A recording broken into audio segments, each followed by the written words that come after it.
আসসালামু আলাইকুম রহমতুল্লাহ বরকাত। সবাই কেমন আছেন? আশা করি ভালো আছেন। আলহামদুলিল্লাহ আমিও ভালো আছি। তো বাহারানের অবস্থা আপনারা সবাই জানেন, আর নতুন করে বলার কিছু নেই। আলহামদুলিল্লাহ আছি সব কিছু নিয়ে, সবাই প্রবাসীরা। তো সবসময় আমি প্রবাসীদেরকে নিয়ে কথা বলি, এবং কি কোনো জরুরি কোনো কথা থাকলে বা কোনো ঘোষণা থাকলে আমি তাদের ব্যাপারে কথা বলি, এবং যাতে সবাই জানতে পারে। তো বর্তমানে আমরা মুসলমান, আমাদের রমজান প্রায় শেষের পথে, সামনে ঈদ। তা আমাদের যে শারীরিক যে শরীরের যে ফেতরা, আমাদের ফিতরা আমরা যারা প্রবাসী আছি তা কীভাবে দিব, অনেক হয়তো আমরা জানি না। অনেকে দেশে দিয়ে দিতে আছে, দেশে যারা আছে ফ্যামিলি তাদের সাথে একসাথে করে। তা আসলে সিস্টেমটা অনেকেই জানে না আমাদের প্রবাসীরা। তো এটাই জানানোর জন্য আমার আজকের এই ভিডিও। তো আমরা যারা বিদেশে আছি, প্রবাসী আছি, যে দেশে আছি, যারা বাহারাইনে আছে, বাহারাইনের যেই এটা নির্ধারণ হয়, যেমন আমাদের এখানে গতবারে নির্ধারণ হয়েছে একদিনের 2 টাকা, বাংলাদেশের 350 টাকা, বা এসে একটু বেশি। তো আর কাতারে যদি হয় যে রেট, আপনারা ওইটা বাংলা টাকা কনভার্ট করে যে টাকাটা হইব আপনারা ওইটা। আর আরেকটা সমস্যা হলো, এখানে কোনো গরিব মিসকিন আমি দেখি না বা পাওয়া যায় না। যারা আছে মসজিদের সামনে বা রাস্তার কর্নারে দাঁড়ায়, আসলে তারা গরিব না, তাদের পেশা বানিয়ে নিয়েছে। আমাদের বাংলাদেশে যেরকম অনেক পয়সার মালিক কিন্তু ভিক্ষা করে, তো এখানে অনেক বিদেশ করতেছে কিন্তু ভিক্ষা করে প্রায় আছে। আমাদের এখন বাইরে হলে মসজিদের সামনে রাস্তার কোনায় সিগন্যালের কাছে দাঁড়িয়ে আছে।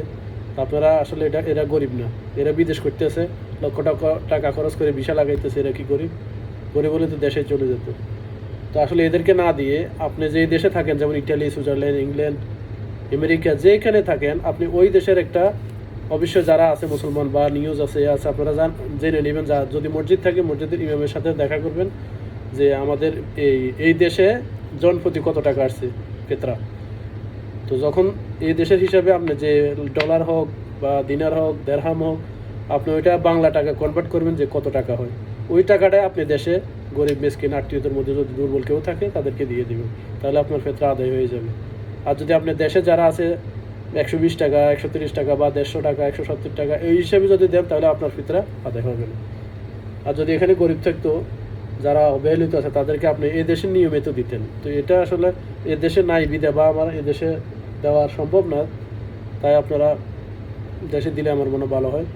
তো এই জন্য আমি বাহরাইনেরটাই বলছি। বাহরাইনে তো একদিনের 2 টাকা হয়, বাংলাদেশের 370 টাকার মতো আসবে। তো 370 টাকা আপনার দেশে যারা আছে তারা যদি 150 টাকা দেবে, 160 টাকা দেয়, আপনি দিতে হবে 360 টাকা বা 370 টাকা। এটাই নিয়ম, যে কোনো দেশের হোক। আপনি ওইটা বাংলা টাকায় কনভার্ট করে আপনি দিয়ে দেবেন, ইনশাল্লাহ আপনার ফিতরা আদায় হয়ে যাবে। আর ফিতরা দেওয়া আসলে অনেক গুরুত্ব।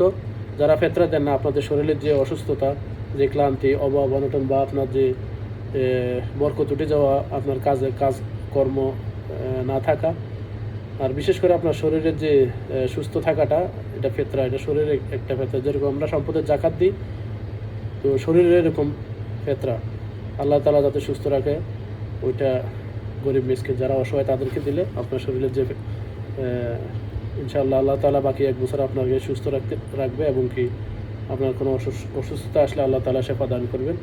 আল্লাহ হাফেজ। আসসালামু আলাইকুম রহমতুল্লাহ। সবাই দোয়া করবেন আমার জন্য, আল্লাহ যেন আমাকে সুস্থ রাখেন। এবং সবাইকে ঈদ মোবারক অগ্রিম। সবাই যারা দেশে আছেন ফ্যামিলি নিয়ে ঈদ করবেন, আর যারা প্রবাসে আছে তাদের কথা নাই বলি। আল্লাহ হাফেজ। আসসালামু আলাইকুম রহমতুল্লাহ।